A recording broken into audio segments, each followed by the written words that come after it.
Okay, go ahead. All right. One of the things being here at the lake and the river is fishing. Now when we're camping, we bring our fishing poles out with us. Makes things a lot easier. But we're going to be hiking too. Well, you don't want to be walking through this brush and everything. We don't have hiking trails here. When we leave out, we're going to be hitting game trails, and we're going to be just pushing through in places. You do not want to have a fishing pole sticking there unless you get a little small collapsible one like David has, and we're going to show that later. But here is a tube that I got this from Walmart way back when. The expiration date is March 28, 2013, and this was a power protein shot. But the great thing about it, I got fishing line wrapped around the outside of this. But now you have a place to store a bunch of stuff to fish with. Okay, down here in the bottom, I've got some jigs, I've got some hooks, all that stuff, little bobbers, you know, all kinds of little things. And this right here, barely nothing. And you go, man, how's that gonna work? I'm gonna put a bobber on this, even though right now I have a jig set up on it. That was a protein shot, right? Yeah, it was a protein shot. See, that would be perfect to have in your bag if you needed protein, if you didn't have nothing to eat too. Exactly. So that'd come in for two different things. And then you use it for the protein shot, save the container, and use it for something like this. It doesn't take up a lot of room. Now, I've already got the jig on here, a little white grub ringtail on here, and I've got it held on with a little piece of electrical tape. Take electrical tape, wrap it on your arm, do something with it, just keep it out of the way. Now I'm going to put a bobber on here just to show you how well this actually does work, because there's going to be people going, man, that crap ain't going to work. There ain't no way shooting it off of there. There's a lot of people that know doing things, they'll fish using stuff like this and go off like a soda can. But here, that's just going to slide right off just like as if it was a reel. All right, and all you gotta do is just sit there, do this, and Well, our normal hey, first attempt is a fail. Doesn't always work. Sometimes you get a little thing. Okay. I mean, we're not experts at it, for no means. Look at there. There it is. Second one. Right now out I have there. this to bring it in. Okay, if I had a worm, a grub on there, they like real, and it was doing like stillfish, and I could just let that sit there. Something comes in, you know. Now I've got a plastic on this, Yeah. but I do have hooks to put other stuff. And here, this little bag right here. Instead of bringing all that, I took one bag that's got, you know, fake worms and things like that in it. Put it in a Ziploc bag. This does not take up a lot of room. It's In lightweight. your bag. Look, there's worms, there's lizards, different colors. You never know what they're going to go after. Instead of bringing a whole tackle box, I got this. And so now I'm fishing, and all I got to do is bring it in. Okay? Fish gets on there, you just bring it in. No, what he's got to do is catch one.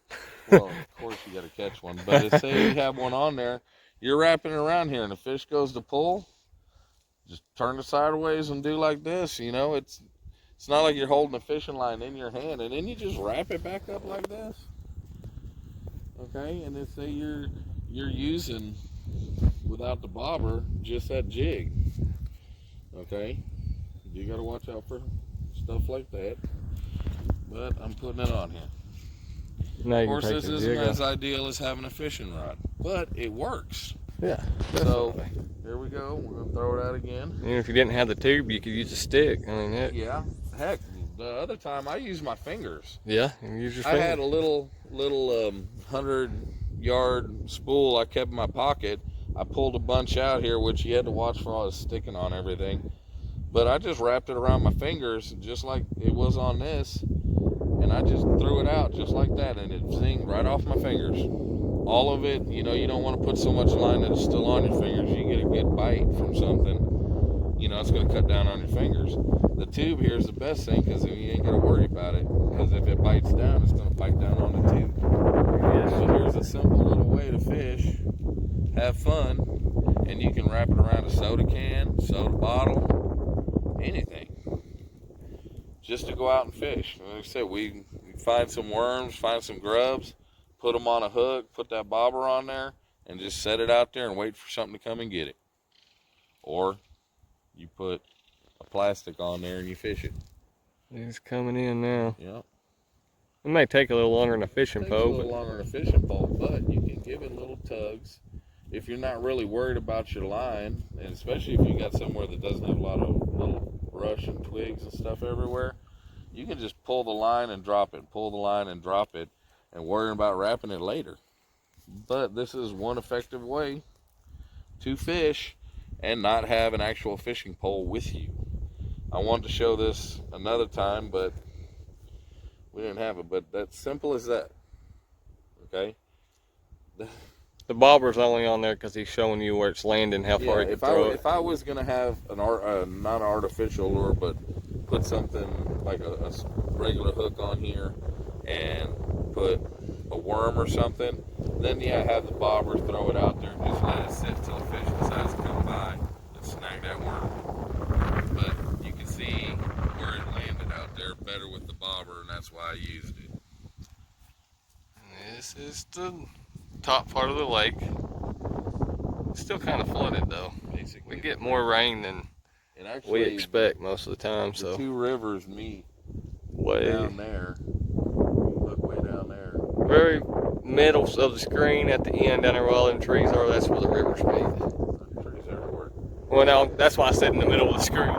Right there in the, right here where I've got it, right in the middle. If you can see what looks like dead trees down there, they just haven't sprouted a lot of green on them, kind of like these right here. But then you see that real big green patch, and then you get a lighter green on this side. Right where that big, Move your hand Darker- over. Keep darker move your green. hand. I'll tell you when to stop. Move your hand. Move your hand. Right there. okay, that Right darker behind green his hand. patch, that's right where the two meet. Yeah. So we're on the Robbins Fork. On the other side of this hill is the Rolling Fork. That's where they meet, and technically that's where the lake begins. But when it floods, it backs up into the rivers like this. This right here, as you can see, all this Yeah. stuff down here is up out of water. This is normally right here where the trees are. Back towards the camera is where usually the river channel's at. That's where it's low, and you can't normally go up in there, but when it's flooded, it's a good place to go. You can go up river a pretty good ways. That's where we went fishing at last time we was here. Didn't Didn't catch much. anything, But when the river's flooded, it's a lot harder to catch stuff anyway. There's a lot more area for them to go and hide at. And when it is raining a lot of stuff gets washed down into the water. So the fish are already fat and happy. Yeah. Sitting there going, man, I done ate a whole bunch of crap today. I don't feel like eating nothing. Yeah.